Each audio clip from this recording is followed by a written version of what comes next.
In the early 1990s, the East African country of Somalia was rocked by civil war and subsequent famine. The U.S. sent troops there not to conquer land or steal resources, but purely to save lives. And we did that. We saved about 100,000 Somalis. That, by the way, was 1993, not 1992. I misremembered it. Seems like just yesterday. But Somali-American Congresswoman Ilhan Omar is not grateful for what the U.S. did on behalf of the country she was born in. No, she thinks American troops were the bad guys in that conflict. A couple of years ago, she responded on Twitter to a user who was remembering the 19 American troops killed during the Battle of Mogadishu. She wrote this, quote, "In his selective memory, he forgets to also mention the thousands of Somalis killed by American forces that day!" Exclamation point. Hashtag not today, Satan.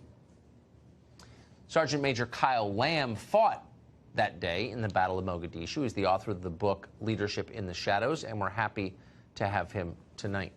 Thanks very much for coming on tonight.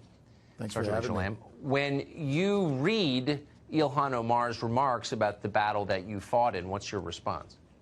Well, normally it's humorous, but at this point it's kind of disturbing because, I mean, first of all, she wasn't there. She'd already left the country. We were there, and I've never heard numbers quite that inflated. I mean, we wished we could have done that much damage, but that didn't happen as far as I know.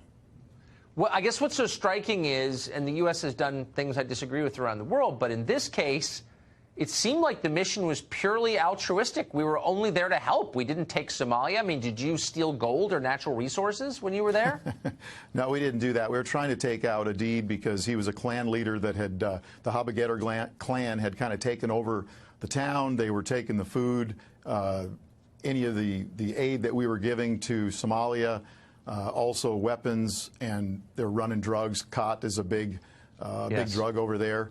And he needed to be eliminated so that we could get peace back in that town. So we were actually there to help some of the lesser tribes or the lesser clans, such as her clan, which, you know, obviously they were already gone. But, yeah, we were there to try to do the right thing. And you know, the other thing is we didn't say, hey, let's pick out Somalia as a great place to go hang out. Yeah, the president at the time, President Clinton, said this is where we're going, this is what the mission is, and our commander said, roger that, we can do it, and we all had signed on the line. That's why we serve, and you can make a difference when you go to those countries. Does it strike you as odd that, and I don't want to pick on Ilhan Omar, but she's a member of Congress, and so her statements get a lot of attention. Here's someone who was brought to the United States at public expense simply because we're a kind country that accepts a lot of refugees.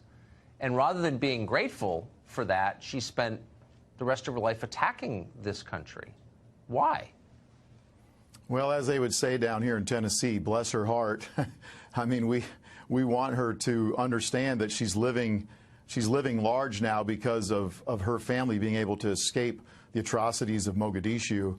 And yeah, it's very disturbing. We watched our friends get drugged through the streets by the people that she says are her people. And we got to watch that on TV once we'd exfilled from the crash site that I was at, and we got back to our hangar. That's what we got to watch. So, yeah, we take it personal when you attack us like that. Once again, it's not surprising to hear that. There's been kind of a long list of things she said that I don't know if she meant them or not, but she continues to say them. So, yeah, I feel bad for her. Yeah, I do too. What about the families of the Americans who were killed there? I mean, what do you think they think of this? I haven't talked to any of the families, but it doesn't take her saying something to remind them of what they deal with every day. Right. Whenever they go to a baseball game and they hear the national anthem and they look at the flag, that dad's not there with his kids. Yeah. That's a story that not just from Somalia, but all the other conflicts that I've been in and that I haven't been in. That's the story of the soldier. So that's what we deal with on a daily basis. And really, you know, we just want people to help us out when we get back, which is we need a mission. We need, you know, guys to get help if they have drug or alcohol issues, which sometimes can be prevalent in the military if guys are suffering with injuries that they try to continue to fight with. So we try to get them the help that we can. That's what we want to do.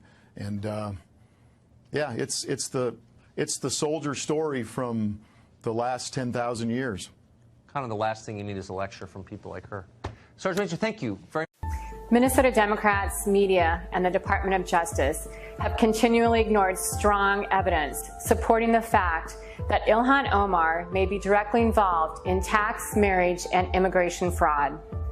In 2002, Omar married Ahmed Hirsi in a religious ceremony. Hirsi is the father of Omar's 3 children and is pictured often with Omar and their children on their campaign website. In 2016, Minnesota journalist Scott Johnson received a tip about a post from a Somali community website containing marriage certificates alleging Omar married her brother, Elmi, in February 2009 in order for him to immigrate to the U.S. legally, despite the facts she'd been married to the father of her children, Hirsi, over a decade. This clearly proved that any such second marriage might be bigamous under Minnesota law as well as fraudulent. Later in August 2016, further investigations into legal documents and filings in Minnesota by journalist Priya Samsundar uncovered evidence supporting the allegation that Ilhan Omar married her brother, Ahmed Nursed Elmi, in 2009. The 2009 marriage license to Elmi lists the same address as one filed for a Minnesota business 3 months later in May 2009 for a one-to-one cafe by Hirsi, the father of Omar's 3 children. That means Ilhan Omar was living with both her real husband Hirsi while still married to her brother Elmi. Omar has continued to deny the allegations, dismissing them as baseless rumors and fake journalists on bigot blogs despite mounting evidence. High school record evidence also support the claim that Elmi is indeed her brother and graduated in 2003 from Arlington Senior High School in St. Paul, Minnesota, with enrollment records that state he was born April 4th, 1985. The same birth date listed on Omar's 2009 marriage certificate to Elmi. As troubling details mounted against Omar, members of the Somali community were threatened into silence through intimidation tactics and physical violence on themselves and their families still back in Somalia. In an obtained Facebook Live video from August 18, 2016, a woman identified as the Associate Chair of the Somali American Caucus speaks. And in translation, she states in plain terms that any Somali that talks about Omar's personal life, including marriage discrepancies, is an enemy of the Somali community. Credible sources in the Somali community have stepped forward and provided Alpha News with information in exchange for anonymity, along with members of the 2003 class have also identified Elmi's father as Nursed Elmi Mohammed, the same man who calls himself father to Ilhan Omar.